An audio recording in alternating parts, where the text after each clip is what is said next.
ദാരുണമായിട്ടുള്ള വാർത്തയിലേക്ക് തന്നെയാണ് നമ്മൾ വീണ്ടും പോകുന്നത്. ആലപ്പുഴ കളർക്കോട് ചങ്ങനാശ്ശേരി ജംഗ്ഷനിൽ KSRTC ബസ്സും കാറും കൂട്ടിയിടിച്ച് 4 പേർ മരിച്ചു. വണ്ടാനം മെഡിക്കൽ കോളേജിലെ വിദ്യാർത്ഥികൾ സഞ്ചരിച്ച കാറാണ് അപകടത്തിൽപ്പെട്ടത്. അവിടെ നിന്നുള്ള ദൃശ്യങ്ങളാണ് കാണുന്നത്. രഘുനാഥ് നാരായൺ വിവരങ്ങളുമായിട്ടുണ്ട്. രഘു, എങ്ങനെയാണ് അപകടമുണ്ടായത്? മരിച്ച 4 പേരും വിദ്യാർത്ഥികളാണോ? മറ്റ് ആളുകൾക്ക് പരിക്കേറ്റ ആളുകൾ എത്ര പേരുണ്ട്? എന്തൊക്കെയാണ് ലഭ്യമാകുന്ന വിവരങ്ങൾ? അക്ഷയ, 9 മണിയോടുകൂടിയാണ് അപകടമുണ്ടായത്. ആലപ്പുഴയിൽ നിന്ന് കായംകുളം ഭാഗത്തേക്ക് വരികയായിരുന്നു KSRTC ബസ്. അവിടെ ആ കളർകോട് ജംഗ്ഷനിൽ തന്നെയുള്ള ചങ്ങനാശ്ശേരി ജംഗ്ഷനിൽ തന്നെയുള്ള ഒരു ഹോട്ടലിൽ നിന്ന് ഇറങ്ങി വന്ന ടവേരയുമായി കൂട്ടിയിടിക്കുകയായിരുന്നു എന്നുള്ളതാണ് ദൃക്സാക്ഷികൾ പറഞ്ഞത്. അക്ഷയ പറഞ്ഞതുപോലെ തന്നെ വണ്ടാനം മെഡിക്കൽ കോളേജ് ആശുപത്രിയിലെ വിദ്യാർത്ഥികളാണ് മരിച്ചവർ. ഇവർ ഡോക്ടർമാരാണോ അതോ മറ്റ് കോഴ്സുകൾ പഠിക്കുന്നവരാണോ എന്ന് കൃത്യമായ പ്രാഥമികമായ വിവരം ലഭിച്ചിട്ടില്ല. 4 പേർ മരിച്ചിട്ടുണ്ട്, മറ്റു 2 പേർക്ക് പരിക്കേറ്റിട്ടുണ്ട്. ഇവരുടെ പരിക്ക് ഗുരുതരമല്ല എന്നുള്ളതാണ് പ്രാഥമികമായ വിവരം. എല്ലാവരും നിലവിൽ മൃതദേഹങ്ങളടക്കം വണ്ടാനം മെഡിക്കൽ കോളേജ് ആശുപത്രിയിലാണ് ഉള്ളത്.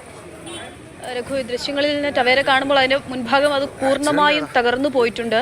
ഇന്ന് ഈ ദിവസം മുഴുവൻ നമ്മൾ ഒരുപാട് അപകട വാർത്തകൾ റിപ്പോർട്ട് ചെയ്യപ്പെടുകയും ചെയ്തൊരു ദിവസം കൂടിയാണ്. ഇത് എങ്ങനെയാണ് അപകടം ഉണ്ടായതെന്നതിനെ പറ്റി എന്തെങ്കിലും വിവരം ആദ്യഘട്ടത്തിൽ ലഭ്യമാകുന്നുണ്ടോ?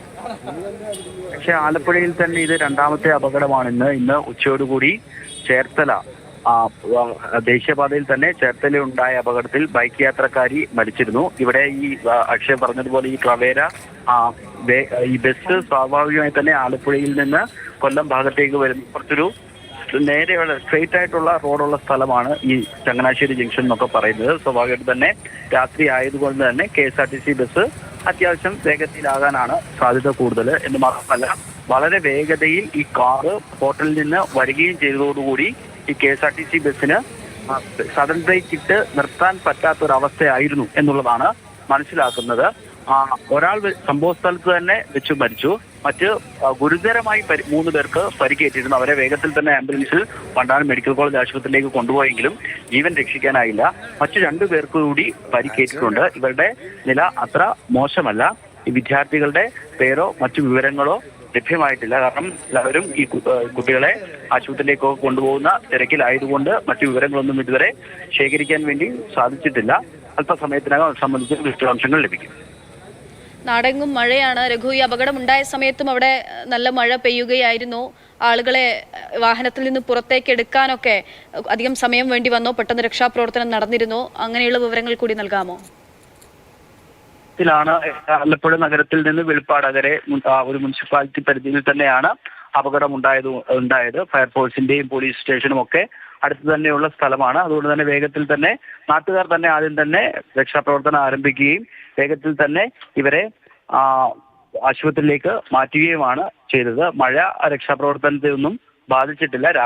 രാവിലെ മുതൽ തന്നെ ഒരു മൂടിയ കാലാവസ്ഥയായിരുന്നു. ഇടയ്ക്കിടയ്ക്ക് അതിശക്തമായ മഴ പെയ്യുന്നുണ്ട്.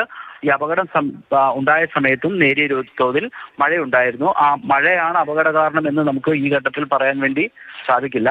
കാരണം ഞാൻ നേരത്തെ പറഞ്ഞതുപോലെ തന്നെ ഇത് ബസ്സൊക്കെ അത്യാവശ്യം രാത്രി സമയത്തൊക്കെ വേഗത്തിൽ വരാൻ സാധ്യതയുള്ളൊരു സ്ഥലം കൂടിയാണ്. ആലപ്പുഴ നഗരത്തിൽ നിന്ന് ബസ് എടുത്തു കഴിഞ്ഞാൽ ഒരു മെയിൻ റോഡിലേക്ക്, പഴയ ദേശീയപാതയാണത്, അപ്പുറത്തുള്ള പുതിയ ബൈപ്പാസ് വന്നിട്ടുണ്ട്. ദേശീയപാത ആയതുകൊണ്ട് തന്നെ ഒരു സ്ട്രെയിറ്റ് റോഡാണത്. ആ ഭാഗത്ത് അത്യാവശ്യം വേഗതയിൽ വരാനുള്ള സാഹചര്യം KSRTC ബസ്സിനുണ്ട്. അതുകൊണ്ടാണ് മുമ്പ് പറഞ്ഞത് ഈ ഒരു വശത്തെ ഹോട്ടലിൽ നിന്ന് പുറത്തേക്ക് ആഹാരം കഴിച്ചതിന് ശേഷം ഇറങ്ങി വന്ന മെഡിക്കൽ കോളേജിലെ വിദ്യാർത്ഥികളാണ് അപകടത്തിൽപ്പെട്ടത്. ഒരുപക്ഷെ അപകട കാരണത്തിനെ കുറിച്ച് കൂടുതൽ വിവരങ്ങൾ ലഭ്യമായിട്ടില്ല.